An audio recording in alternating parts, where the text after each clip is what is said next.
After the first day of racing, riders and spectators had a chance to relax and enjoy one of Australia's top rock bands playing live in the old quarry at the top of Mount Panorama. The band, Cold Chisel. Everything is ready for another day of two-wheel action, and with the sun rising over the mountain plain, bikes, riders and organisers are psyching themselves up for the most important event of the weekend, the Australian Grand Prix.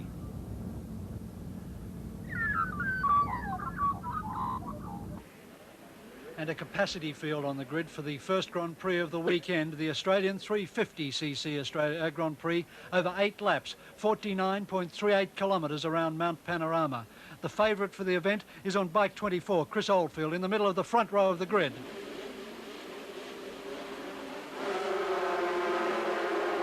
And it's Oldfield slamming into the lead over to get a good line into Hell Corner, and behind him comes bike 11, Don Hollick from Victoria. He won't stay there long,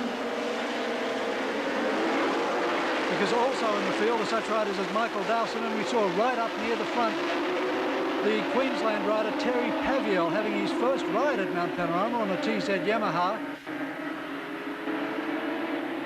A huge field of bikes up over Mountain Straight for the first time.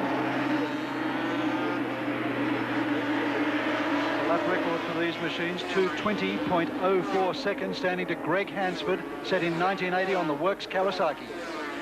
Up through the cutting and across the top and pulling a mono wheel, and it's Chris Oldfield who has the lead at the moment on bike number 24. TZ 350cc water-cooled Yamaha motor in a Bermuda frame, a specialist frame from overseas. These are the Jack Walters machines. They're given to Chris to campaign through the season. He's last year's 250cc Australian Grand Prix winner and leads the first lap now of the 350cc race. Look at the gap that he's opened up as he plunges down the mountain. Number 24 in the yellow. There's the gap back to second, third and fourth, where there's a furious battle at the moment.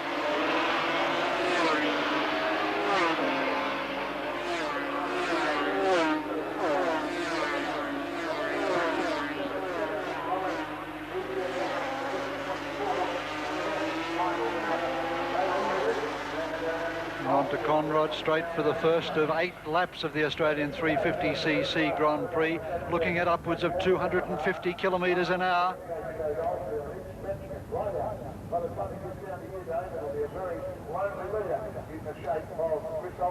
Oldfield keeping the bike well and truly placed on the right-hand side of the circuit, not pulling the monstrous wheelies that the bigger bikes can attain. Big braking duel as they come down into the stop corner for the first time. Third line is Terry Paviel from Queensland in second position, narrowly ahead of bike 77, Neil Robinson. And bike 1, the Western Australian, Michael Dowson.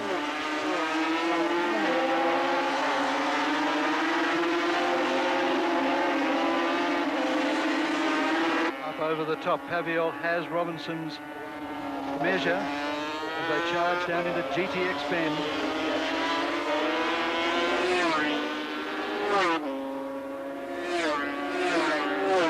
Just half a lap remaining now to complete the 1983 Australian 350cc Grand Prix, and the real question and the real dice in the race at the moment for third and fourth to be decided between Terry Paviel and Neil Robinson. Paviel in the lead at the moment on bike number 39 as they come through McPhillamy. Robinson in second place, but watch once again as Robinson closes the gap as they come back down off the top of the 850-metre mountain.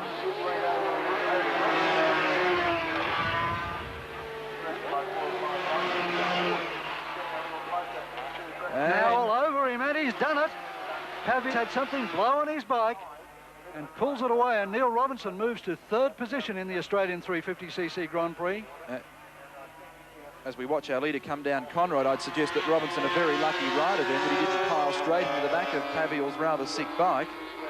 Excellent reactions, in fact, because he managed to pull round him when the bike pulled up very quickly indeed. And now we come down to the last corner of the 8 laps. And it's Chris Oldfield through Murray's Corner for the last time to take the checkered flag and win the Australian 350cc Grand Prix at Mount Panorama. Second place, quite close behind, comes Michael Dowson from Western Australia, and now third position, young Neil Robinson, the find of 83, goes through to third position. And the official results of the Australian 350cc Grand Prix over 8 laps of the 6.2 kilometre Mount Panorama circuit. Chris Oldfield first, Michael Dowson second, and Neil Robinson, just wait for him in future, in third.